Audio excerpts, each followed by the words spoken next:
All right, and we are back. What's up, ladies and gentlemen? We're joined by a few extra people today, as you can see. So, welcome to the Mindful Mentality Podcast. I'm your co-host, Mr. Caleb Rosenberg, as always, joined by my two co-hosts this time, Mr. Daniel Uribe and Mr. Will Campbell. How y'all doing? What's going on, peoples? What's going on? Daniel, you still staying So, warm out there? man, feeling good always. Man, can't complain when you live in the good life. But without further ado, Daniel, get into the little disclaimer and then let's see who we got today. But so for those who haven't joined us before, the Mindful Mentality Podcast is a podcast to help 1,000 people to improve their mentality by challenging their paradigm to break generational patterns. This podcast is to encourage and help everyone live a truly prosperous lifestyle and to show you the power of writing your own story. If you find any value throughout the show, please help us to get this message to other people looking to improve their mentality by sharing this.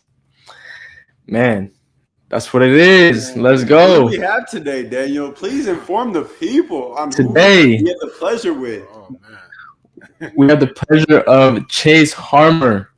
Chase, tell us a little bit about yourself, man. Thank you guys for having me. I'm glad to be here. I'm a founder for 20 plus years, and built a tech company with no tech experience. Kind of went through a whole lot of hard times, but ended up winning in the end. So there is light at the end of the tunnel, and I'm happy to share that message with you guys. Man, and Daniel was giving me a little synopsis on your background, and I was like, dude, who is this guy? I'm just like reading about it, like what? So, just for people who haven't had the pleasure of just kind of knowing your background, I mean, very extensive background. Can you kind of give the people kind of a gist as to kind of all the great accomplishments you've had? I mean, I don't count trophies, but what like in a short cycle, I got a full track scholarship when I was 19. Dropped out of college actually because I didn't want to do track, and then started a business at 19 years old. Started with some partners that didn't work out. Then built a big book of business and turned it into a huge enterprise. And I kind of leveraged all the money that I made, pushed it back into my own ideas, and then got investment money and kind of But it was definitely a journey, like going through building something as a non-tech founder. As a sales guy. No tech experience, didn't know how to build a team. It was extremely challenging. But at the end of the day, we almost died, and then I was like one hand in the grave, like, yo, come back here. So we made it in the end and turned it into a successful story. Man, and I don't know. I mean, if you can just briefly touch on for people, kind of what that perseverance kind of means to you, as far as like really not giving up on a dream or a vision. Kind of what does that mean kind of to you in your eyes?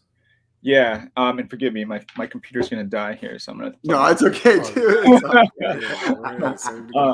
I mean, so I think you really find out how alone you are when things start going wrong, right? As a founder, you're building something, you don't have all the answers. You're actually putting the wheels on the bus as you're going down the freeway, right? So a lot of times you're not in full control.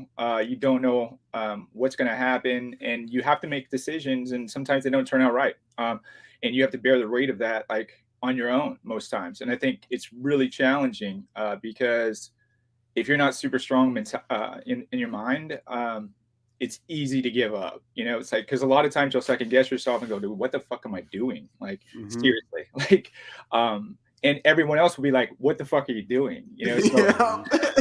So it's not just like, it's like, you look at the guys at the quarterback, they play well one game, and then the next game they throw 5 interceptions. Everyone's like, dude, get him out of here. He's the worst.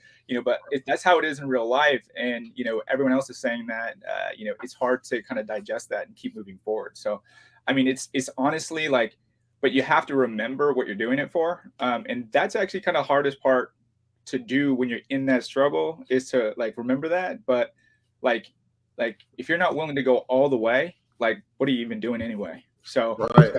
Yeah. What it is. Wow, and that's a big thing. getting that strength from something else. Because sometimes you're working your ass off, and like you said, you start wondering like, damn, what am I even doing this for? But once you have that deeper why, or that deeper like passion, not only behind what's going on, but with what you really love. Let's say that it's maybe a family member. It's so cliche though, right? It's like, you know, the journey, everyone says like the journey is like, oh, it's so amazing. The journey fucking sucks, dude. It sucks. Yeah, Like, it really you know, you don't does. actually, you're the old man sitting on the porch that's gone through the journey is like, yo, like, I'm so glad I did that. But like, you know, when you're in that, it's like, dude, this is fucking worse, bro. Like, and everyone's like, you suck. And you're like, maybe I do suck. I don't know. So, you know, it's hard. Honestly, it's really hard. And, you know, when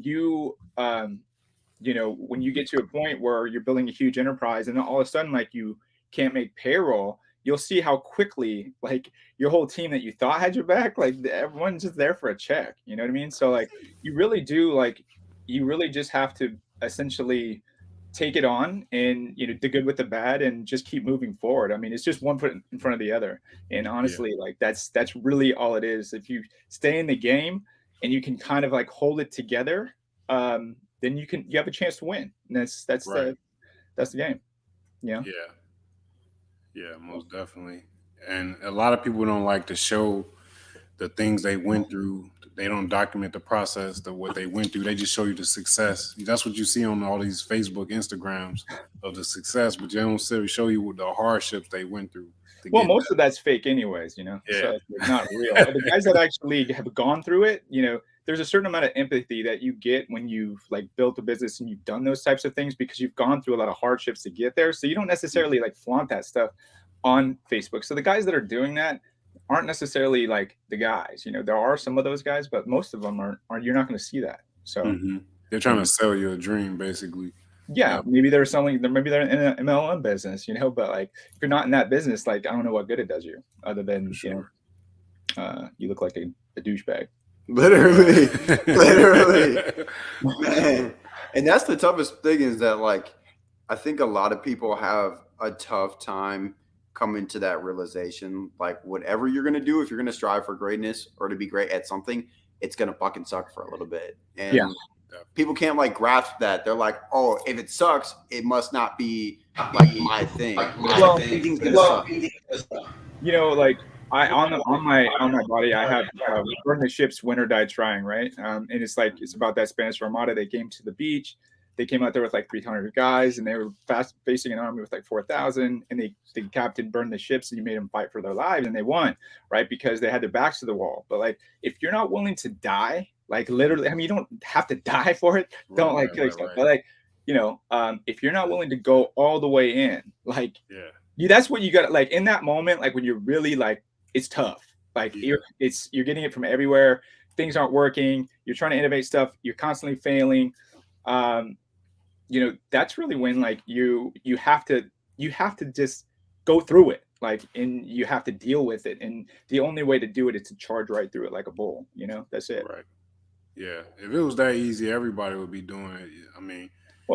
I mean, you know, there's a lot of times when I was like, what the fuck am I doing? You know, like, you know, questioning myself. But like, you know, I think all successful founders have had those moments, you know, and, you know, but I put myself in a situation where, I mean, I had a lot to lose. I had everything to lose. Right. And my name and reputation and all that stuff was out there. So, you know, but once you're out there, it's like, yo, like, I don't care what happens. Like, I'm still going, like, you know, I'm handling this, I'm moving forward. And, that's really the mentality you got to take in life. And I think in life in general, but like definitely in business for sure. So yeah, 100%. And I think that's how probably all of us, the most is just like, it's going to get done. Like, I don't know how or necessarily when, but it's going to get done. And then just keep on literally every single day. You know, we might have a bunch of obstacles that come about, but it's like, I mean, either you're going to sit and cry about it or you're going to get shit done. So either way, it's easy to like look at someone else's business and be like, oh dude, like this guy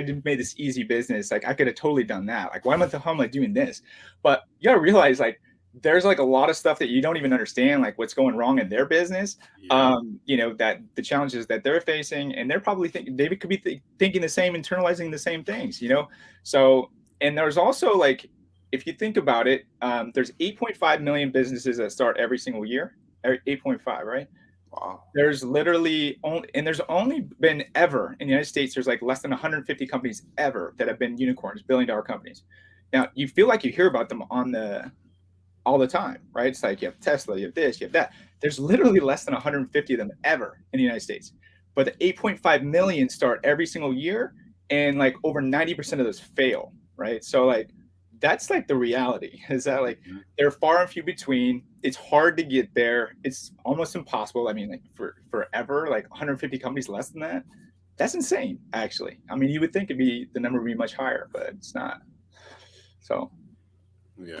And that's crazy because a lot of people think that, that's something that I dealt with personally a lot, was like people every single day, like, oh, did you make $1 million yet? Oh, did you? Oh, you're making all this big money. And I'm sitting there looking at them like, bro, you have this was like literally, it was month 2, 3, and 4. It's like, dude, this just started. Like, if you knew anything about running a business in general, like, unless I was just God's gift, like I'm making money day one. Okay, here we go. You know, one of the things that, you know, I got to a point in the business where I was doing everything for everyone. Like I was basically trying to make sure that everyone was good, but like I wasn't taking care of myself. And I think, you know, as a founder, like you're sacrificing everything, right, to feed the kids, right, and do whatever it takes to make sure that, you know, you can keep the company running. So, but a lot of times we forget to take care of ourselves. And then when you stop taking care of yourself, you're not going to really receive that love back, because you're not actually giving yourself love. And a wise mentor of mine, Walter O'Brien, who actually happens to be the smartest guy in the world ever, but he actually told me that as we parted kind of like ways in our relationship, he told me, he's like, Chase, he said, your problem is that you literally, like, you don't love yourself, you know, like you don't do anything for yourself. And he was right. You know, I just didn't. I was like literally sacrificing everything for everyone just to keep things going. And I wasn't taking care of myself well. And like, when I started doing that, things started turning around. You know, and I think that's also something to kind of take a hold of, is that a lot of times you're scrambling, putting out fires, trying to do all these things to keep the business going, try to scale the business, trying to get it to the next level, but you're not taking care of yourself. You know what I mean? And it's kind of, it's self-defeating in the end, you know, is that it eventually catches up to you, and it works against you. Because you think you're like, well, I don't have to sleep. I can do all these things because I'm building this business, right? Like I'm sacrificing, right? I'm doing it. Yeah, but like you have to take time for yourself. You have to do these things for yourself, because if you don't, you just won't be successful in the end. Like you won't get the reciprocation, and that's every founder story. You know, this is why like 90% of them fail. You know, so I think it's deeply rooted in the core. So. I would have to agree as well. And that's something that we kind of figured out probably 6 months in, was just going hard, just every single day, nonstop. I mean, there were days I was sleeping at the office, just like, oh no, it's fine. Like sleeping at the office for hour and a half, waking up, getting right back to it. It's like, no, you have to do that stuff. Oh my gosh. You literally have to. You can't take care of yourself. yeah. Right. And that's kind of when I made that transition. I think we were in this little mastermind a while back, and something that was common from a lot of people, because we'd always have a feedback time of what we thought somebody could work on. And everybody kept saying, like, you need to do things for yourself. You need to take time for yourself. Just do something nice. Yeah. You know what I mean? That's literally your responsibility. It's like, I need to get this like up and running to what I see it in my mind being. It feels counterproductive, but like sometimes you have to go slower in order to go faster, right? Right. So it's like it feels like you have to go a million miles a second, and that's how I was forever. I was like, yo, like we have to go. Like, what are you guys doing? You guys fucking sleep? What are you doing? You fucking got assholes. I can't believe I'm paying you to sleep. So like, you know, but like you literally have to you have to take care of yourself. You have to do these things. So yeah, I was told. You also do have to put in the work. Yeah. Oh yeah. I was told as well. Like even when it comes to investing, like, or you want to open up a business, they say before you do all that, invest in yourself first. that's the first thing you do. So yeah, I mean, listen, I did all that wrong. I put all my money back into the breadbasket, but I was doing that for so long, trying to build this thing, you know, that it just felt normal to me, you know. But like in the end, that was like, I guess, like was just the one thing that like really just wasn't letting me get to the next level at the end, you know. Yeah. So yeah, it's like you just got to go slower to go faster. Yeah, and that's a big thing. I feel like for entrepreneurs, we have a lot of outside influence from other people that are being successful, and we tend to think that that's how easy it is, how life is going, is that all this shit is happening as it goes. But you don't, like you said, you need to take a step back, think, refocus, slow down, and then you can actually have a better action plan. Right. I think it's important though too, because like I really compared myself to like, oh my God, I'm not there yet. Look at this guy. He just has this, he's already there. Like he's already making all this money. Like you can't, your journey is yours. You know what I mean? You can't compare your story to someone else's.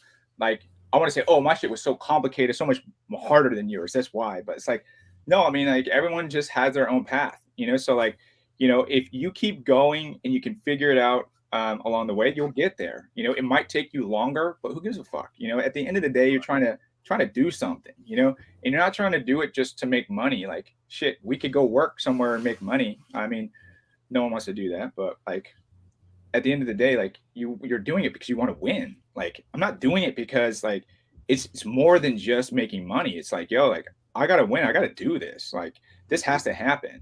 And if it doesn't, like I feel like I'm a failure, right? So like Mhm. that kind of like deep rooted like belief like that, like you know, you just got to do it. So yeah, I'm all with that definitely, because it's like coming into the entrepreneur world, like we try different things, and if they don't work out, move to the next. You just got to keep swinging, man, for real. Like, but you also like can't pivot too much, right? So like right, I think yeah, entrepreneurs, they tend to do that a lot. I think that's the difference. The biggest difference between an entrepreneur and a founder is founders are willing to go balls deep, and I think and sacrifice it all. And yeah, that makes entrepreneurs sense. are like, oh, let's go to this way. Let's do this way. But you know, at the end of the day, they're not willing to go all in on something, right? So, Mm, you know, that's why that's why. Right, I agree. I feel like an entrepreneur is like get it where I can, and a founder is like I got this, and I'm gonna establish this, and I'm gonna make it sustainable. I'm gonna make it long running. This is generational. yeah, exactly. I mean, that's the difference, and it just takes time to build that. Like, you know, not to say that you Exactly. can't make millions as an entrepreneur. Of course you can, but like I think it's just a different level of commitment. So Right, Yeah, and commitment and being like Caleb always mentions, it's a marathon, not a race. I mean, it is a race, but it's a marathon. It's in the long run. I mean, Yeah, right. it's not a sprint. I'm a sales guy, right? So Not a like, I sprint. tell engineers that they're like, "Come on, 2 weeks." I'm like, "You get out of here." I don't. You know, so yeah, it's like that's just the constant battle, right? So I don't know if you guys are in tech or not, but Yeah, I was gonna I, ask you a yeah, little bit more about the tech company too, as well. Like, what it, like what is the like aspects of it? Like, yeah. So we're a fintech company. So if you think about like what Stripe does, oh, Stripe fintech. Connect, Yep. we're a mini Stripe Connect. They just got Stripe got $100 billion valuation. So we actually started really scaling the revenues now. So we're close to $1 billion valuation at this point, and Yeah. we're growing. So our plan, Okay, Chase. yeah. Yeah. I'm like, I'm rich on paper. What? But not in real life. No, but so like you know, at the end of the day, like we built this to get acquired because in our industry, the payments industry, it's an industry of consolidation. So like the biggest players in the game are buying other players because when you get to a certain size, it just takes longer to do everything. So the more innovative companies are smaller and they're more nimble and they can execute on plans and they'll build shit and they'll be like, oh shit, like we got to get this company, right? And so they're just Right. and because the big huge mammoths are like, yo, like who are we gonna purchase, right? So they can't innovate on their own anymore, so they just buy companies and they don't want the next guy to have it because there's literally like probably like maybe like 10 big ass companies, and the rest are just venture funds that are investing, which are going to be eventually be purchased by one of those 10, right? So it's like one of those 10 is going to grab that good company. So they're willing to pay an extraordinary amount of money over what it's worth typically in the fintech business. And that's why fintech's getting the best valuations and the highest valuations of all time. I mean, dude, when Stripe got that $100 billion valuation, which was like, I don't know, like 6-7 months ago or something, that was 27 times gross revenues. Right. I mean, that's insane. Like, Yeah. you can't even, but, and then think about like the future of fintech, right? Just all the stuff that you guys do on your phones, any future business is really going to have some component of fintech in it, For sure. no matter what. So like, cause it's all digital, you know? So like the future is all digital. It's all in the palm of your hand. So like, every single business out there is going to have a component of fintech built into it. So as that grows and as the e-commerce spend grows, and that's all still like, it's almost at an infant stage. You think like it's exponentially more than it was before. But if you compare it to like what retail is and all that stuff, it's still small. So like there's just there's a lot of way to go, and there's a lot of room, and there's not that many big competitors in this space. So we feel like we're in a good position to build this and sell it for, 7 to 10 billion, hopefully. That's like, Yeah, I like what the fintech companies are doing now. I've been paying attention to credit a lot more this year. Credit's on everything too. Yeah. Yeah. The store you go to now, you can make a payment on it. They don't even want your money. They're like, yo, like just make a payment, damn it. Like, right. $500. Yeah, and some of these fintech companies are helping you build your credit now. Yeah. I'm seeing now, Yeah. so that's it's amazing. all related. It's all intermingled. Like the banks controlled everything for so long, but it all got deregulated. So like slowly, like they have to let go of shit because they suck. Right. They literally suck and they don't move. So like the fintech companies are out there. They're like, yo, like we're here. We are all these clients, and they're like, oh shit, okay, like we'll connect your stuff to me because I can't do anything. So, and they just act. So the back end banks are still involved technically, right. Because the fintech companies on their own are not able to stand on their own until they have enough capital to do it. And that takes the bank to get to that point. So like the banks are all still involved. They're still getting a share of the pie. They're just not the ones doing it. And it took forever because they were holding the keys to the kingdom for so long, Mm-hmm. Yeah. So, like, they just don't want to go. Like, these are my castle, dog. Like, I'm not. Yeah, definitely. Like when COVID happened, they were like distributing like different companies and having them handle their loans. Well, I got a good story. So like for the podcast here. So like when I had been building the technology for about 5-6 years. I acquired, we had been building for the travel space specifically because I came from the hospitality space, the hotel space. Got to the travel space, became a card issuer, did all these things. And we signed a $100 million contract with Booking.com. They did like $60 million a month, but we were doing $100 million on the card issuing side. We signed 5 multi-billion-dollar contracts. I was on the way. January 2020, I was like, yo, like I'm here, dog. Like this is what I made it. Like we're like about to be a unicorn. And then literally the next month, my fucking volume and executed contracts went to nothing. And Book went out of business completely. Like, but all these other businesses, because travel, like no one was traveling. COVID like took it completely out of the game. So like talk about a pivot. Like, but what I realized was when we built all this stuff for these big online travel marketplaces, like Expedia, it's basically taking a consumer payment and then we're paying the suppliers on the back end of a transaction, kind of covering the whole economy of the transaction. But what's DoorDash? It's the same shit, right? Because they're all brokers.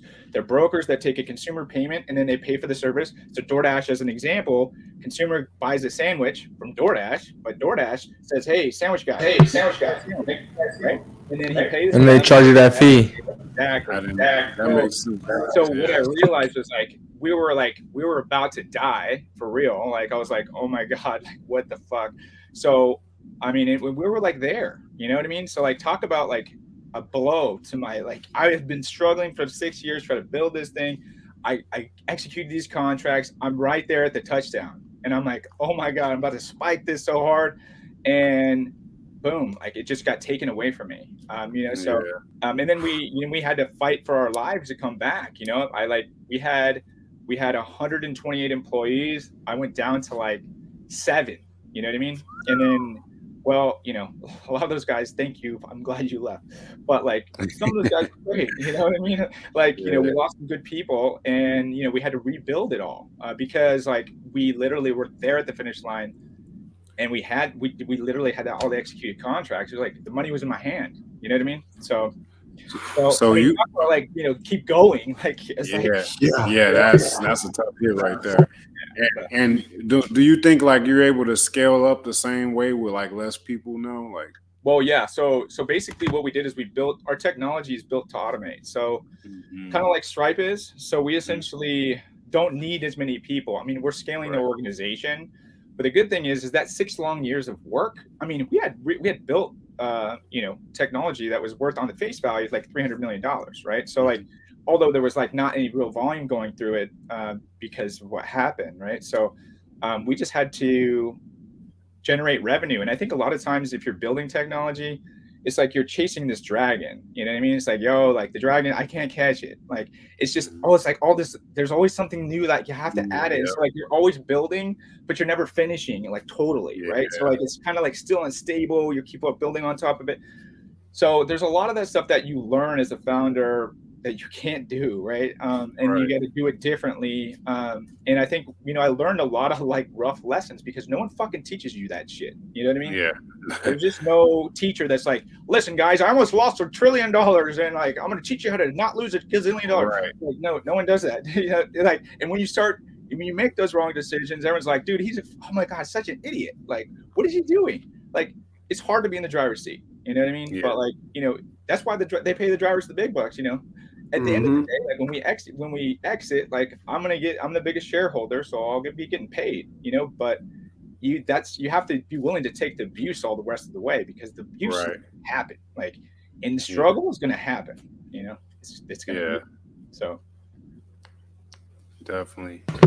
That's a big thing. That struggle and the strive after. Because that's big to think you're at the finish line and then get it all taken from you. Yeah. How did you work through that? Like, how did you pivot? What was it going through your head? I know there was a rush of emotions, but you obviously were able to control that. And like you said, move forward. We had got there on fumes, you know what I mean? So like these contracts were going to make us a lot of money, and they were integrated, and it took time to do that. So we were at the point where like, okay, yeah, like we have these big anchor tenants now. We don't have to worry about money. The money's going to take. We're going to take care of all the people. Will have money in the bank, and then we can start growing this business.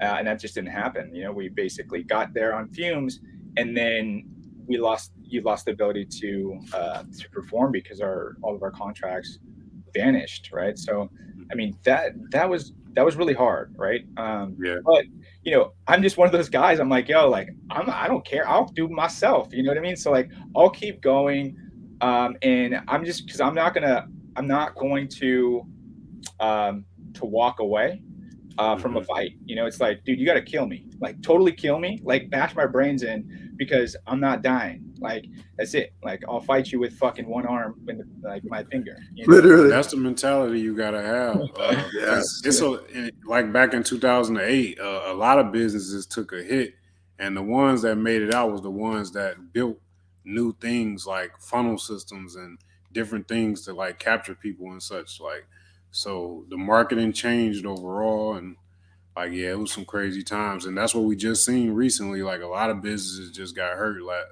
I don't think we've seen the full effect of COVID yet. I think that it's still. I think there's still a lot of people that aren't working. Inflation's going through the roof. So, the full effect of COVID is, I think, still yet to be seen. And 100%. Yeah. Big change in our world, like technology-wise, marketing, everything. Well, it's already an eat or be eaten type of world. So like, it's all convenience. So what is fintech really? Like, it's just convenience, right? So like, and people are willing to pay for it, dude. How come I'm spending like, I don't drive, so I spend $3,000 a month on Uber, like literally like $3,000. I was looking, I was like, what the fuck? Like, but like I'm like, but I don't have to like put in gas, I guess. Like, I mean,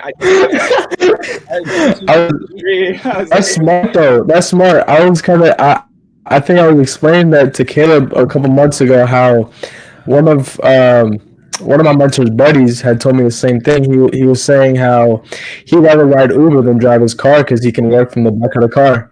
I mean, listen, the ultimate flex is to actually have a full-time driver. I think not an Yeah. I think that's the ultimate flex. You do it like in a Rolls Royce. You're like, yo, look at me. Like, so you don't have to say anything. Everyone's just like, dude, that guy's fucking rich, dude. What the fuck is he doing? So I think that's the ultimate flex, honestly, and that's probably where I'm headed. So I want to get a Jeeves, a Butler. Yo, I felt that. Thanks. I need that. Calling it too. Has to be. Oh my god! But yeah, that innovation piece. I mean, that's kind of where we were at in the midst of kind of even in 2021, we were getting to a point where we're like, okay, things are like going significantly in directions we don't like right now. So like, where can we kind of adjust this? Because it's just when you get all those external factors, and you're like, okay, it's either give up. And that's not an option. So it's like, all right, let's figure it the fuck out. Well, it's easy. What do people usually do? The economy, guys. Like, oh my god, like it's all these external factors that it's like. First of all, like you should be like looking at the situation and going like, how can I solve this situation? Because like you're not going to solve like the economy fucking tanking. That already happened. Like so, like the only problem that you can solve is how are you going to like somehow benefit from it or make money from it or be able to capitalize in some way and maneuver your business and. You just have to, and you have to do it quickly. Otherwise you die, So like, that's basically where we were at when we got punched in the face with travel, like no one traveling. They basically put a flat straight restriction on travel. It shut down all the airlines. Like that was the business. So like, I was like, oh my God, but if you don't make decisions quickly, like you literally could lose it all. Right. So, you have to just make decisions quickly and just quickly. That's the big thing too. Quickness, speed, and like the speed of making a decision. Because there's so many people that held back with, what if I make the decision and what happens after? Where you have to make the decision in that moment and take with what it comes. And we found out who was. You found, like you when you get to the fight and you see that you're only one fighting by yourself and all your friends left, that's basically was like the majority of my company. And then I had like 7 people that were just like, yo, like we got you, like we're gonna be here, right? We see the vision, we're gonna do this. And so like those are like my ride or dies, and then we built a company around those guys, on the second half of the season, right? So it's like, but we came back from the dead because I had people that still believed, and I think part of the job of the founder and the business owner entrepreneur is keeping the people on the bus. It's like it's hard sometimes, and sometimes you just can't, right? But the people that believe in the vision, and if you're close to getting there, they'll stick around. So, and those guys are lucky they did, because they're going to get rewarded handsomely for that. So every time we went through that when we took our team and basically just chopped it. Like now it's just. We went from having all these other kind of like sub-employees and regular employees, and then we were kind of like, okay, well, we need to adjust. We're going to do things differently. And it went down to just now it's just the 3 of us. And I think the biggest thing for when I look back on it, I didn't know what I didn't know, certainly, right? And then when you grow an organization, I thought first, hey, I raised $25 million. Like, okay, more people, we got to go faster, right? We didn't have any process. So it's just like organized chaos. And then we literally had a bunch of junior developers. And so it's just like, it was just madness. And what happens in an organization like that, when you don't have foundational rules, like process, people just don't get shit done. And, and then there becomes like groups of bureaucracy inside of your shit. So like basically what was happening is we had like, every group had like a fucking, like, I don't know, I can't even think of the word, but it was like, it's a negative Nancy, you know what I mean? Like out in there, and like they were, like, we can't do this. Why are we doing? But like, it's funny because we'd be in these meetings and be like, okay, great, we're gonna leave this. We're good.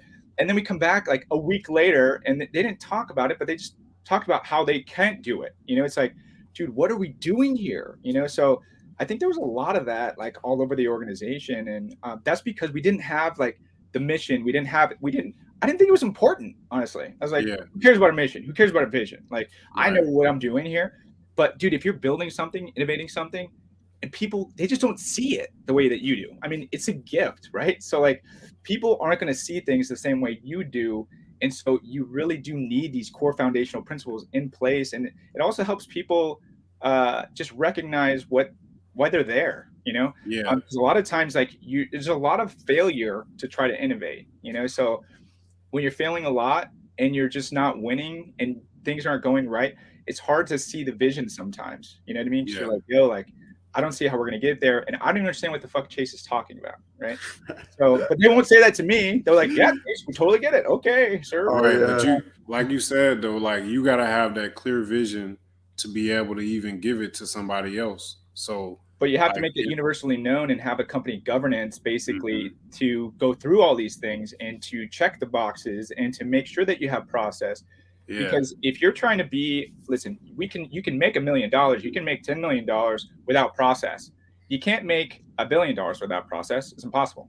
Right. You can't board 1,000 clients like in a month without process. It's impossible. Right. You just can't. It's like impossible. So like these are the things that you got to think about for scale. And I think if you're trying to build something of magnitude, those are the things that matter. And I thought it was like, I'm a cowboy. I'm like, yo, I'm going to wrangle that stupid horse. I'll get him down. Like, that's it. Like, bow and arrow, kill it. But like now, I realize that like, you can't do that. Like I could do that for onesie twosies. I could do that as Chase Harman, right? I could go kill, but like, but I can't really feed the whole family. I can't actually grow the business. Just me. Like it has to be replicatable, duplicatable, and we're learning that same process right now. Like we're learning how to hire people the right way. Cause I've been going through it, like trying to hire virtual assistants, and it's like you got to give them a direction or they'll play around. They won't get anything done. Like, and there's just be a waste of time. Yeah, you have to manage it, and you have to set up.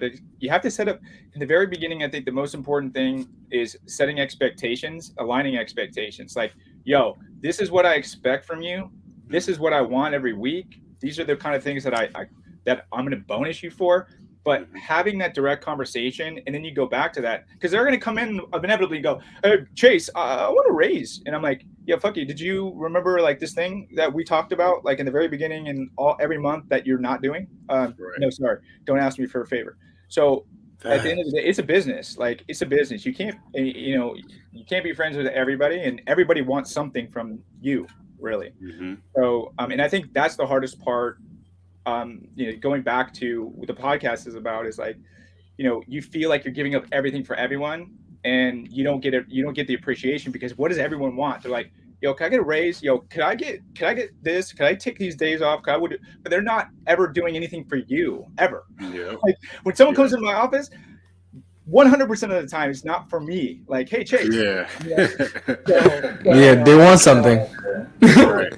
That's it. I mean, I'm not saying employees are bad, but like that's the frustration, because when you're doing something, everything for everyone else, and you just don't get any reciprocation, that's like when it's not just questioning yourself, but it's hurtful, so it's hard to do it. Yeah, that makes a lot of sense, man, for real. Yeah. Definitely. Which can be tough. I mean, I think a lot of people don't, as bad as this is going to say, I think a lot of people don't have what it takes to 100%. to build a sustainable, successful business. And I think a lot of people are too intimidated by it as well. And that combination right there is enough to create the 90-80% statistic of why most businesses fail. Well, you got Gary V's out there. It's like, yeah, everyone wants to be an entrepreneur. That's like, looks sexy, right? But the reality is that people aren't cut out for this shit. Like if you're trying to build like a little retail shop and sell some boutique shit, like that's okay. You can do that, and you could work that business, and you could probably do a few $100,000 a year or more or whatever. But like, most people aren't cut out to do like to build something from scratch and like try to fucking make it all work and tackle a team of like hundreds of people and engineers, which are difficult people to work with most of the time, and you got like just got a lot of different personalities, so I think it's hard, and most people are pussies, honestly. Seriously, they just like, they're gonna complain, they're gonna bitch and moan, like, and this is why as founders it's like, well dude, like we're just built different, it's just built different. Really. And that's okay, because I think I've always said I think everybody in this world plays a part, and it's just a matter of playing your role, playing your part, and not everybody could be, a multi-billion-dollar Well, founder, CEO, or creator, or well, inventor. Like, so if you guys ever listen to Jordan Peterson, he's yes. okay. So like, his book like talks about like there's levels to this shit, right? So like, dude, you have to have the fucking shoe shiner down there. He wants to fucking be a shoe shiner. Let him fucking be a shoe shiner. Right. You know what I mean? Like, hey, like there's levels to this shit. There's always been levels to this shit. Like, go back to the lobster, right? It's like there's levels like everywhere. So people are going to be themselves. There's people that are going to step up. There's people going to get bitch slapped. There's people that are going to win. There's people that are going to lose. And then there's people that are going to be who they are. Like, I don't want to do shit. I just want to be a shoe shiner, right? So everybody got a role. Exactly. But that's just the way it is. Like from olden times, dude, like in the castle days, like For sure. like they got peasants, they got nobles, and like, You have to. Really. But that's the way. That's the way the No, world fucking goes. they around. actually believe it too. Like the peasants are like, I'm just a fucking peasant. Like, yo, shit. Like, Right. That's We good. And you have to think about it, like it's all because of the patriarchy. Like that's how everything is set up in this Everybody world. can't be the king. Everybody can't be the Exactly. right. Yeah. I mean, and I think most people when they try to be the king and then they realize how fucking hard it is, they're like, fuck that. Like, I want to just go work at Burger King or whatever. Right. And honestly, like it's way easier. It's a normal life, like not work there. I mean, get a decent salary somewhere, but like, it's really easy to do what's convenient, what's not hard because it's like, yo, I got kids, like I got to do this, like I can't struggle all the time. It's a fucking anxiety, like all the shit. But like, you just got to you guys got to ask yourself what you're willing to sacrifice to get to what you want, Right. and for how long you're willing to do it for, because it doesn't happen on your time watch. You know what I mean? It happens when it happens. And, like I thought I was at the finish line and then it took us another year to like almost die and come back, so like it literally was like that, so you just don't know what you don't know. And like, are you willing to go all the way or just hang up the cleats, dude? Like I'm gonna die. Yeah. So Yeah, you just gotta adjust to the time and keep falling forward, man. For real. That's kind of like something that Will Smith said. He said, like, if you and him were to get on a treadmill, he said that you're not gonna outrun him. He's like, I'll die on this fucking treadmill before you. I mean, I don't exercise to death, but like, no, fair. I'm like treadmill, like I'll do a mile, dude. No, but I understand what he's saying. Like nobody's gonna outwork. I get it. Like, and that's kind of I do that all the time. You're still doing this business stuff.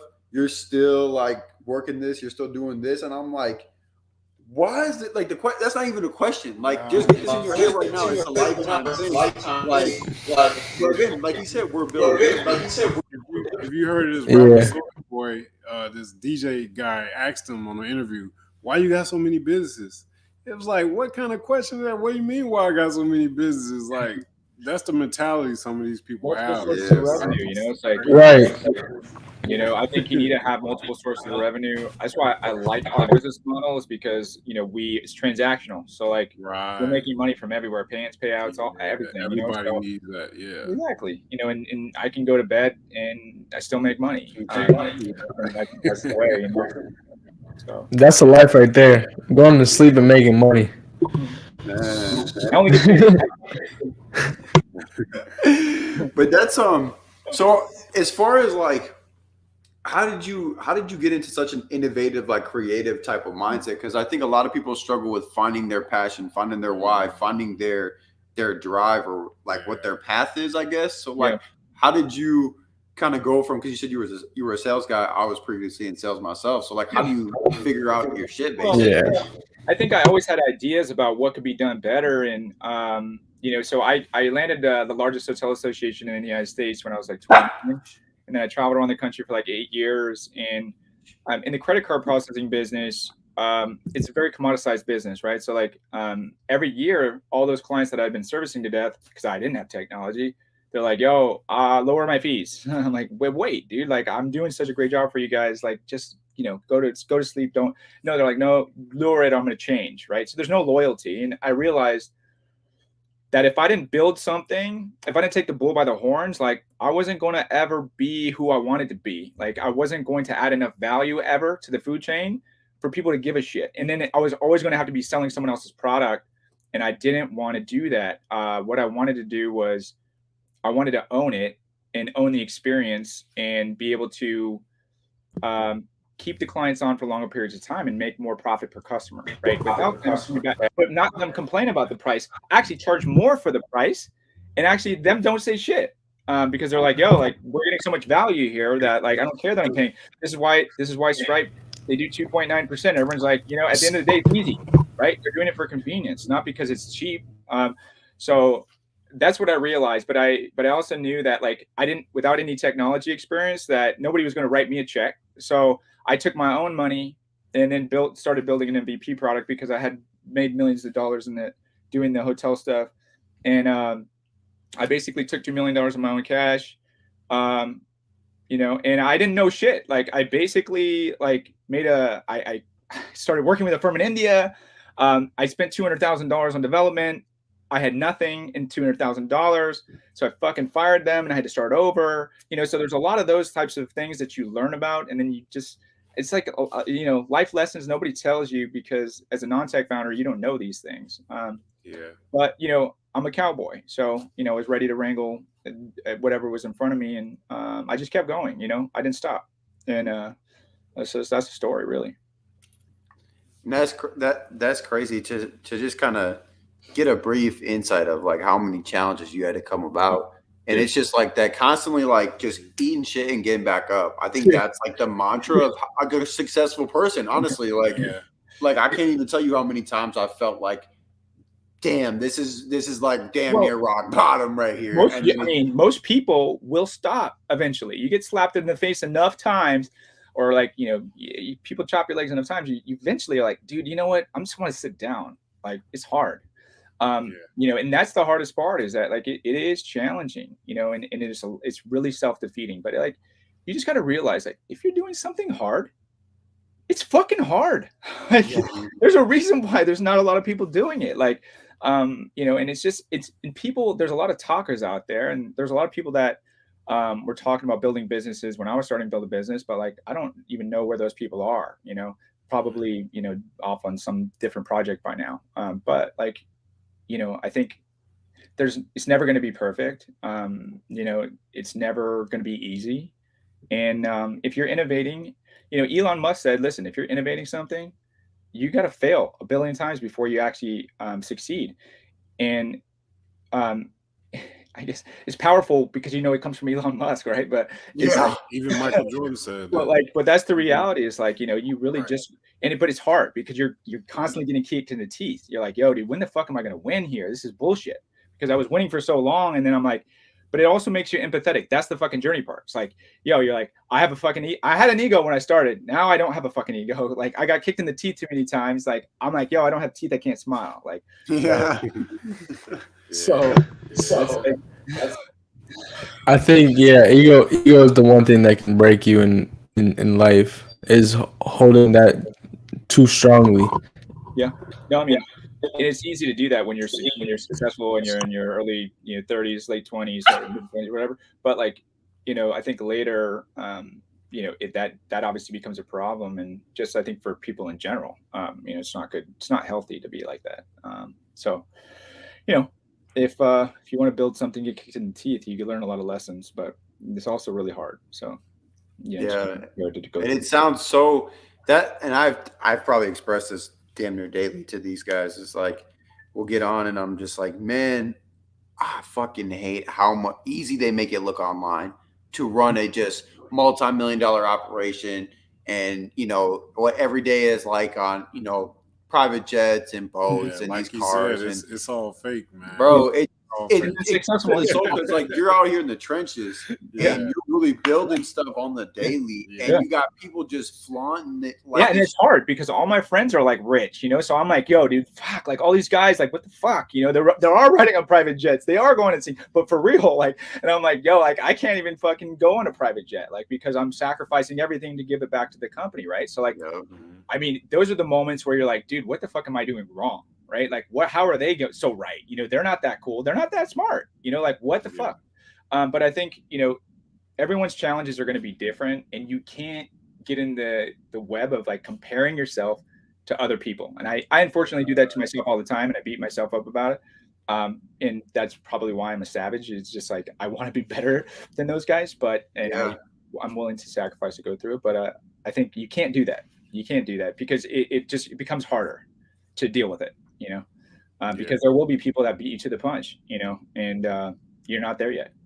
Right. Everybody has a different journey, so to get there. So yeah, which is tough to. It's tough to kind of when you're in the moment because I mean I've done that too, especially like coming into the real estate wholesale space. I mean, you just see it left and right. Guys are like, I'm making 200K, I'm making 400K a month, I'm making $500,000 a month. It's but they realize he had one $200,000 a month. Like, you know what I mean? That's really what it's shit like that, Exactly. The rest of the month's like $3,000, like whatever. So like, people aren't telling you the whole story. So that's also part of it, is that you see what you see, right? But you don't actually know what you know. So like, I think most people aren't going to tell you the truth, and and obviously there's reasons why, because they're your competitor or whatever. But the reality is like they're not crushing all the time. People have to go through those challenges too. So yeah. And that's something I tell a lot of my friends. Like, everything looks better on the internet all the time. Everything looks better on the internet. I try to stay off of Facebook now, like unless it's for trying to get some information. But, oh man, sure. So I mean, as far as like, if you kind of, to our viewers, like as far as a mentality of just like a winning mentality, kind of what does a winning mentality look like to you, and how can you kind of describe that to our viewers, because we're trying to make greatness. I think what you have to do is you have to define what that looks like to you. Most people be like, I want to be successful, but like, you'll never fucking reach success because you have no idea what success means to you. You got to clearly define it. And I say this to you, I've never done this, but like, it is real. Like, I mean, I think that's why, I don't know what our milestones are. I want to sell for 7 to 10 billion. I don't know what that means to me and like other things, but like, that's where my mind's at. Right. So that's what success looks to me. Like, anything less than that, like, I mean, I guess if I sell for 3 billion, I'm not a failure, but like, it's not what I want. Right. So I think you have to have a clear vision of what that path looks like to you. So that way, when you hit it, like, you can feel good about yourself, but along the way, you also build in milestones. So that way you're not just constantly getting kicked in the teeth, like you're actually winning along the way. Like, so you will get small wins, obviously, but there's probably, if you're innovating, there's more failure than there is winning, a lot of times when you're building things. So you have to put in milestones. Like, when you get to certain points, like, you celebrate those wins. And you have a clear idea of what that path looks like to success. So that way, when you hit that, when you do that thing, you actually can be happy about it. Because guess what? If you don't define that and you hit this thing at some certain time, it's not going to be what you thought. It's not going to be what you wanted because you didn't clearly define it in your mind. And so you're less like, yo, like, there's so many things to do. Like, I'm not happy. Right. So eventually you just have to be happy with what that looks like. So I think, decide what that looks like to you, and then build a pathway to get there. And so, you, all those milestones in between there, here and there, you can celebrate those wins, and it kind of keeps you like positive and optimistic about the future. Right. Because it's hard to just lose all the time. Yeah, that makes sense. God, that right. That makes sense. Yeah, like, this sucks. Yeah. Trust me, I know what you mean. Yeah, we've been through some of those times. It's a part of it. It's about that's the process too. It's like going back there and saying, hey, listen, I don't, maybe we get up to school and you're like, yo, we didn't even set those things up and like what that actually looks like. So it's like just going back and building that process. So that way your team's like motivated too. Like, oh yeah, like, we suck kind of, but like, hey, we hit these milestones. Like, we're doing good. We're like improving. Right.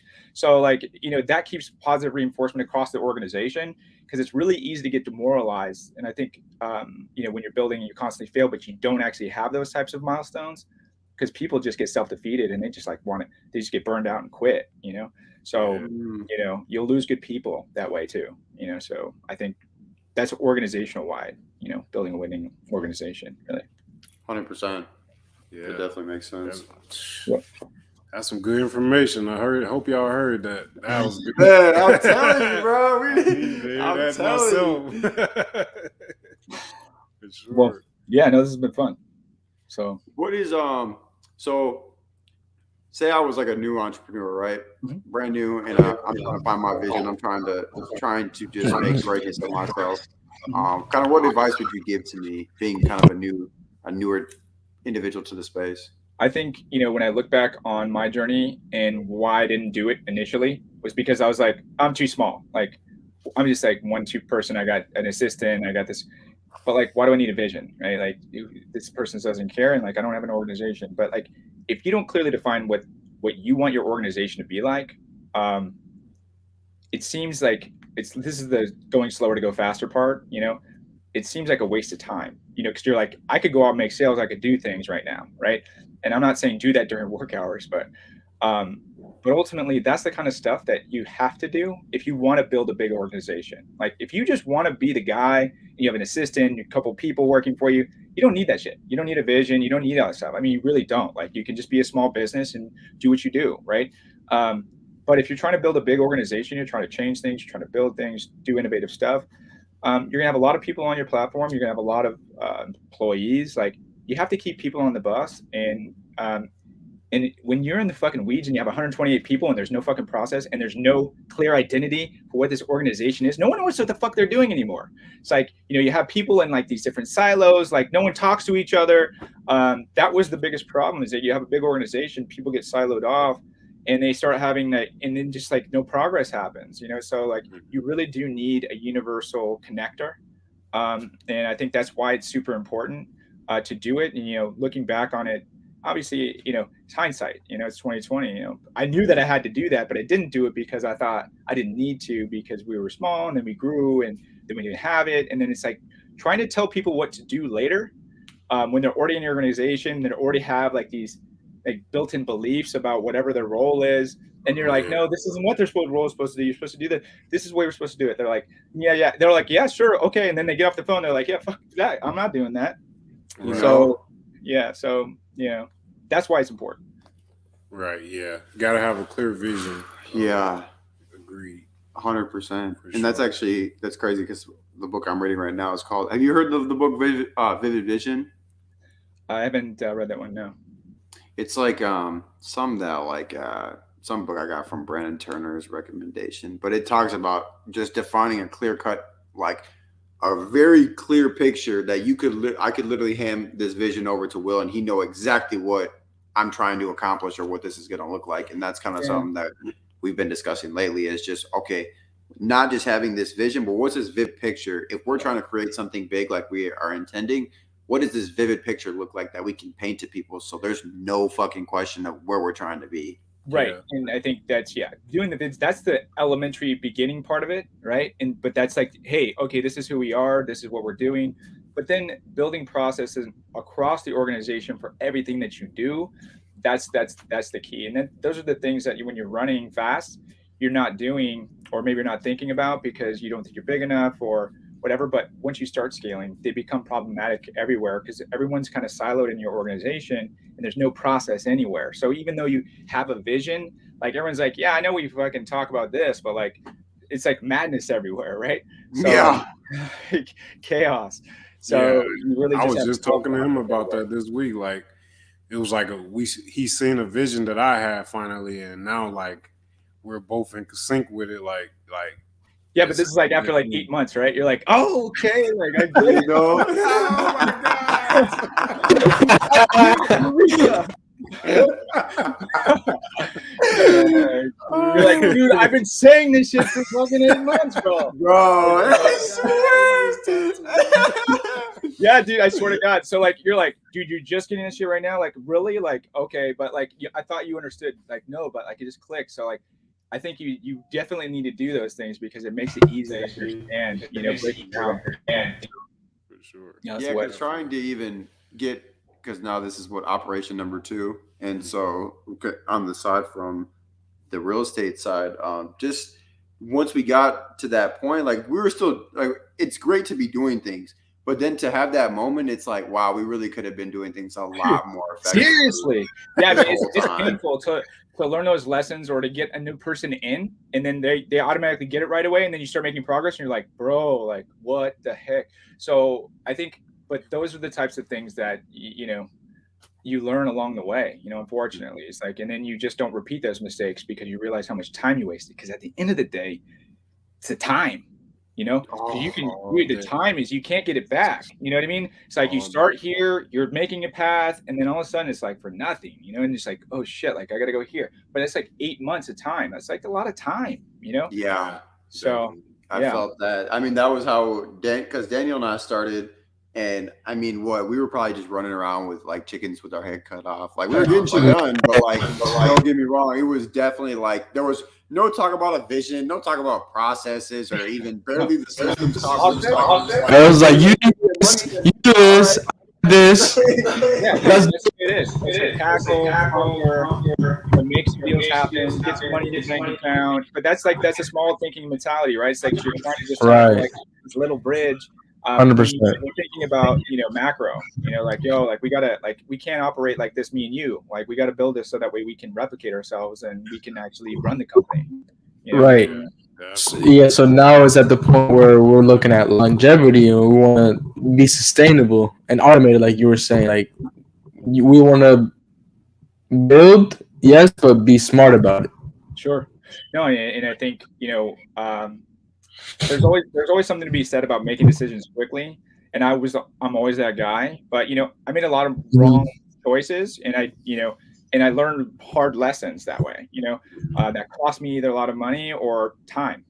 So I think, like sometimes you do have to internalize things and then go forward. Instead of actually just rushing to move forward because you're like, oh my god, I got this deal. Like I got to do this because this deal, right? And then the deal doesn't work out, and you're fucking on this bridge. You're like, oh fuck, the deal didn't work out. I've spent like 3 months trying to build this thing, and this deal's not happening. So I think there's a lot of that too. So you can't just go for the low hanging fruit. Sometimes that stuff doesn't work out. You got to think macro, organizational wide. That's huge. Oh my gosh, I mean, can't cry over spilled milk, but I wish I would have heard just the information. That bro, like literally, I wish I would have heard just somebody say that like 2 minutes right there would have changed. The problem is if you went through that stuff, you probably might have still made the same mistake because it didn't impact you as much because now you realize you're right. Significance. It's like exactly. Sometimes you just got to get taught the rough lessons. Sometimes you just got to get taught the rough lessons, unfortunately. So if you can survive and make it through, then then you have a chance. So. Yeah, I think we've all three just adapted that mentality. Like, look, it's gonna have to be where like we're all three on our deathbeds, and now no access to a computer, no access to the phone. That's the only way that this won't work out. I told you, I gotta make 100%. There's no choice. What's that? I'm just saying, there's no other choice. There's no other way around it. Like you have to, like we're gonna have to make this happen. That's it. I mean, win or die tonight. That's the way. Exactly. Yeah. Exactly. Yeah. I mean, if you're in a real battle for your life, like, what are you going to sit there and let them stab you to death? Like, you're going to fight. Right. Like, it's like, like, I'm not going to die. Like, sit here and let you stab me. So, I got to win. I got to go try to win somehow. Yeah. And it's like you put in all this time then to just like give up. Like we're on like year almost 2.5, 3 years now. It's like, well, we just built for 2.5, 3 years. And I built 6 before the 2020 crash, right? So like, imagine I was 6. I was like ready. I was like, man, guys, I get killed over here. Oh my God, we're finally gonna win. No, you're not, sir. Take that back. Try again. I was so close. But I think that's really the true entrepreneurial spirit. Like, to never give up, never die, keep going, and do whatever it takes to try to get across the finish line. That's it. Sometimes it's a good thing because your company adjusted to it because you could have got hit later. Well, honestly, like we had a lot of people in our organization that, like, I think when you grow a big organization, we're hiding. Like you have a lot of people that just like they just weren't really valuable, but you're paying them, right? So we had a lot of that. So in a way, yes, we kind of like decluttered the organization. There was a lot of bureaucracy and a lot of negative Nancy's there too. So, you know, it was what it was. It wasn't like I wanted that, but like it actually ended up working out in some positive ways too. That makes sense. Turn a negative into a positive. Well, I didn't have a choice, but you know, Yeah. I'm like, fuck, okay, that was it. Oh man. Yeah, for sure. So for our listeners out there, do you have like a book recommendation or like a course recommendation, like any recommendation of a tool of knowledge that you would recommend to somebody? Yeah, any of the Jim Collins books are really good and talk about the EOS implementation. That's really execution around process. And honestly, like if you've been scrambling for 3 years building a company and without process, you'll appreciate these books. So Jim Collins, great author. He has a series of books, The Flywheel, and I think it starts at like Good to Great, something like that. But it's talking about organizations and how they built process and how they implemented these EOS methods, which is like decision-making processes internally that allow you to build a sustainable organization. And I think those are pretty powerful books. You know, and then the other one that I would recommend is I forgot. I can't think of it right now. I'm just having a brain fart, but it's a good one. Hopefully later. That's crazy. It's great. I actually just saw that on Instagram the other day, and it was the most recent book recommendation I put in my notes. Yeah, if you guys don't have Audible, you guys got to just do Audible. You know, like I just listen to at least a book a month. Right. I would never read a book, but like I like that's me too. I like listening to the books. Yeah, it's a lot easier for me. Yeah. Did you ever take a look at the 12 Rules of Life by Jordan Peterson? I read it. Yeah, I did. I read that book. You did? Actually, I listened to the audiobook. But I also listen to Jordan Peterson on YouTube all the time. I think he's brilliant. Yeah, he's the GOAT. Yeah, he's super smart. I mean, he goes up on stage and he talks like he just knows everything. It's crazy. Yeah. Like, this guy's smart. Yeah, Just he's really smart. The 12 Rules of Life are like I think they're all important. You know, that he makes pretty good points about all of them. So yeah. Yeah. Where do you get a lot of your knowledge from besides experience? Google. No, just kidding. I think honestly, like I'm a old school guy, like School of Hard Knocks, dude. I've literally like I'm a doer. I'm a like I said, I'm a cowboy, but that's why like I think, you know, when you have a big organization, you need operational people that are different than you. So like I'm a charger, you know, I'm like, yo, let's tackle this problem, let's go, like I'll figure it out. Like there's no roadmap sometimes, you know. So I feel like I learn a lot of stuff the hard way because I think I know what I don't know, and then I find out I don't know shit. And reading those Jim Collins books, it help you put the pieces together. Well, I think once you've gone through some struggle, once you actually built an organization, you didn't have process, and you realize how hard it was, when you actually hear that kind of stuff, I think it makes more of an impact. It's like, I don't think it would have made the same impact on me listening to those books without actually going through the process I've gone through. I'm like, oh my God, yes, I need that. Oh my God. You know, but you don't know that you need that because you're just not convinced yet. You're like, I can figure this out. But you know, it's really, honestly, any company, if you're building it to scale, it all comes back to process in the end, you know, and how you're going to execute that process. And that's it. That's the business. You know, you can't actually go to Tahiti and go sip margaritas and without actually process. It's just not going to happen. You can't duplicate yourself. So, right. Yeah. Right. That's it, man. Yeah, man. That was good, man. That was a lot of good information. I needed to hear some of that. I'm gonna check out that book definitely. Yeah, there's a few in Jim Collins that I would recommend, but for sure, for sure. Good deal. Where can the people connect with you, find you, mainly connect with you and just reach out? Yeah, so anyone can reach out to me on LinkedIn. I'm actually happy to talk with entrepreneurs too. I kind of speak with at the founders founders meetings and stuff like that. And I'm always trying to help founders and entrepreneurs. So like if you want to reach out to me on LinkedIn, Chase Harman, I'm happy to have a conversation and see how I might be able to add value for you. You don't have to do business with me, but I'm happy to help another brother. For sure. Yeah, we'll definitely connect more and hopefully definitely get you on an episode in the future. And if we do any type of events or anything, definitely. For sure. Definitely. I'm happy to participate. I had a blast with you guys. Thank you guys so much. Yeah, no, Appreciate thank it, you. We Chase. appreciate Appreciate it. And as always, We got one more question. We got one more question for you before you head out on that. I know. We always ask our guests, what is one last tip that you would leave the listeners, whether it's from this episode or just of life? Yeah, I think. So like in the beginning, I was trying to solve a very specific problem, and I wasn't thinking bigger. And I think that created additional work for us later, and I had to restructure organization. Going back, besides the process and laying down the railroad tracks so that the train can stay going to the wherever you want it to go, is think bigger. Like, don't think small. I think we have our own self-limiting beliefs, and we're like, yo, if I could just make $1 million, like I'll be rich. It's like, no, you won't. Actually, like, you can't be rich on $1 million. It's impossible because inflation would just eat up all your $1 million. So literally, you have to be thinking bigger. And that means that you have to open up your mind to create those possibilities.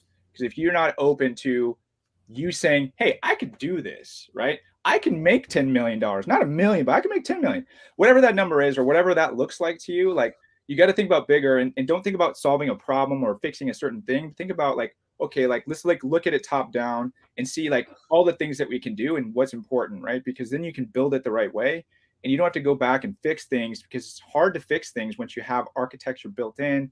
It's almost impossible, and it takes way too much time. So I think if you're building technology, for sure, you want to be thinking macro, bigger picture, and open up your mind to the possibilities that you can be more than what you think.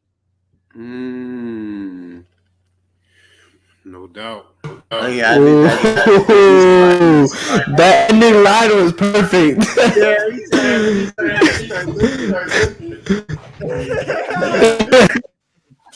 No, it was a pleasure having you on the podcast, Chase, and we're Thank you. Awesome. Thank you so much. Thanks so much, guys. Okay, talk to you. Yes, sir. All right. All right. We'll see you guys next week.